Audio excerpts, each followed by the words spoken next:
நான் ஒரு mobile phone வச்சிருக்கேன். மொபைல் ஃபோன்ல டெம்பர் கிளாஸ் மேல ஒட்டுவோம், எல்லாரும் பார்த்துருப்பீங்க. அதே மாதிரி நான் லேப்டாப் வச்சிருக்கேன் சார், இந்த லேப்டாப்ல மேல நான் டெம்பர் கிளாஸ் மாதிரி ஒட்டலாமா அப்படின்னு சொல்லி நிறைய பேர் கொஸ்டின் ரைஸ் பண்ணுவாங்க.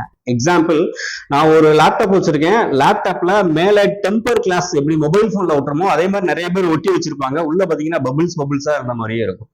அந்த மாதிரி லேப்டாப்ல டெம்பர் கிளாஸ் ஒட்ட தேவையில்லை. ஸோ ஒட்டினாதான் லேப்டாப் வந்து சேஃப்டியா இருக்குமான்னு கிடையவே கிடையாது. இப்போ மொபைல் ஃபோன் நான் கையில வச்சிருக்கேன், தவறி விழுறதுக்கு வாய்ப்புகள் இருக்கு. சின்ன பிள்ளைங்க எடுத்து விளையாடப்ப கீழே மிஸ் ஆகிறதுக்கு வாய்ப்புகள் இருக்கு, கீழே உடையிறதுக்கு எவ்வளவோ வாய்ப்புகள் இருக்கு. ஸோ அந்த மாதிரி கீழே விழுந்து ஒரு டிஸ்பிளே உடையாம இருக்கிறதுக்காக தான் இந்த டெம்பர் கிளாஸ் கிரிப்பா அதில் ஒட்டி வச்சிருப்பாங்க.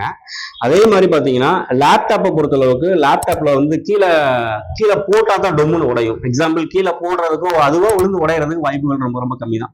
ஸோ அந்த மாதிரி டிஸ்பிளேக்கு நம்ம டெம்பர் கிளாஸ் ஒட்டினா தான் உள்ள வந்து ப்ராப்பரா உடையாம இருக்குமான்னு கேட்டா கிடையவே கிடையாது. லேப்டாப்புக்கு மேல உள்ள டெம்பர் கிளாஸ் தேவையில்லை. அதை மெயின்டைன் பண்றதுக்கு என்ன பண்ணணும் சார் அப்படின்னா, லேப்டாப்பை வந்து ப்ராப்பரான பேக்ல எல்லா பேக் லேப்டாப் இருக்கும், பேக்ல லேப்டாப் உள்ள வைப்போம். உள்ள வைக்கிறவே பாத்தீங்கன்னா எல்லா பேக்லயுமே கீழே ஸ்பான்ச் இருக்காது, ரெண்டு பக்கமும் ஸ்பான்ச் இருக்கும். ஸ்மூத்தா உள்ள வைக்கிறீங்க, அதே மாதிரி ஸ்மூத்தா ஹேண்டில் பண்றீங்க. லேப்டாப் ஓப்பன் பண்றப்பையும் க்ளோஸ் பண்றப்பையும் ஸ்மூத்தா ஓப்பன் பண்ணி க்ளோஸ் பண்ணணும். ஓங்கி டொம்முன்னு அடிக்கிற பழக்கமெல்லாம் வைக்கக்கூடாது.